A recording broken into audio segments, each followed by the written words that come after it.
बहुत पहले हरियाणा के एक छोटे से गांव में धनिया सेठ नाम का एक व्यापारी रहता था। उसका घर गांव से थोड़ा बाहर खेतों के पास था। उसकी पत्नी निमो सीधी सादी और भोली औरत थी।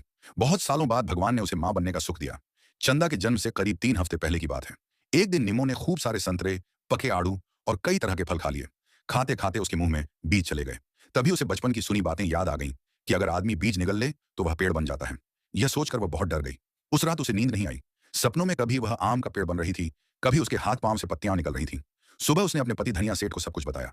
धनिया हंसते हुए बोला, अरे पगली, सपनों का कोई मतलब नहीं होता। घर की दाई अग्गू बुआ ने भी समझाया, हरे भरे पेड़ सपने में दिखें तो समझो बच्चा स्वस्थ होगा। लेकिन किस्मत को कुछ और ही मंजूर था। जैसे ही बच्ची पैदा हुई, निमो ने दम तोड़ दिया। जब अग्गू बुआ नाल काट रही थी तो उसने देखा कि बच्ची के नन्हे शरीर से छोटी छोटी हरी कलियां निकल रही हैं। नहलाने तक वे पत्तियों में बदल गईं। बुआ डर गई पर हिम्मत नहीं हारी। उसने हल्दी, चंदन और सोयाबीन का लेप लगाकर धीरे धीरे पत्तियां हटा दी। बच्ची बच गई पर मां नहीं। बुआ ने बच्ची का नाम रखा चंदा, क्योंकि उसका रंग छाछ जैसा उजला था।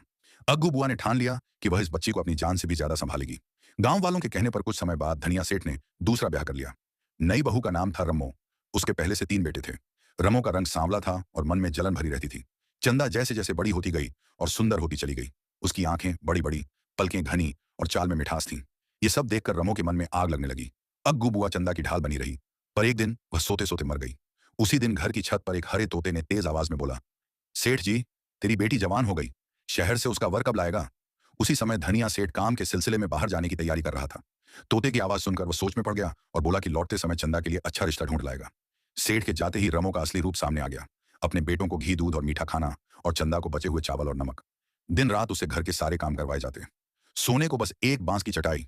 चंदा सब चुपचाप सहती रही। एक दिन उसकी सहेली सोखी की शादी तय हुई। चंदा ने रमो से जाने की इजाजत मांगी। रमो ने दिखावे के लिए बड़े प्यार से उसे रेशमी कपड़े दिए।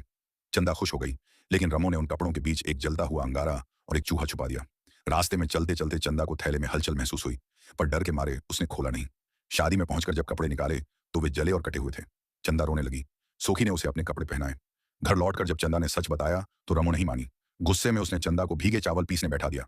चक्की में उसका एक हाथ कुचल दिया, फिर दूसरा। चंदा रोती रही, गिड़गिड़ाती रही। आखिर रम्मो ने लकड़ी से उसका सिर फोड़ दिया। उसने चंदा की लाश को घर के पिछवाड़े गाड़ दिया। कुछ ही दिनों में वहां से कद्दू की बेल उगाई। हवा चलती तो वह बेल गुनगुनाती, मैं चंदा हूं। डर के मारे रमो ने बेल काट दी और उसे गाड़ दिया।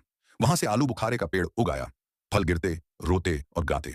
जब धनिया सेठ लौटकर आया तो नदी में एक बड़ा सा कमल दिखा। कमल ने अपनी कहानी सुनाई। सेठ ने परीक्षा ली। कमल चातक पक्षी बन गया। घर आकर सेठ ने आदेश दिया। चातक पक्षी चंदा बन गई। सच सामने आ गया। धनिया सेठ ने रमो और उसके बेटों को घर से निकाल दिया। कुछ समय बाद चंदा की भव्य शादी हुई। वह अपने पति के साथ सुख शांति से रहने लगी, और जिसने बुरा किया वह अपने कर्मों से कभी नहीं बच पाया।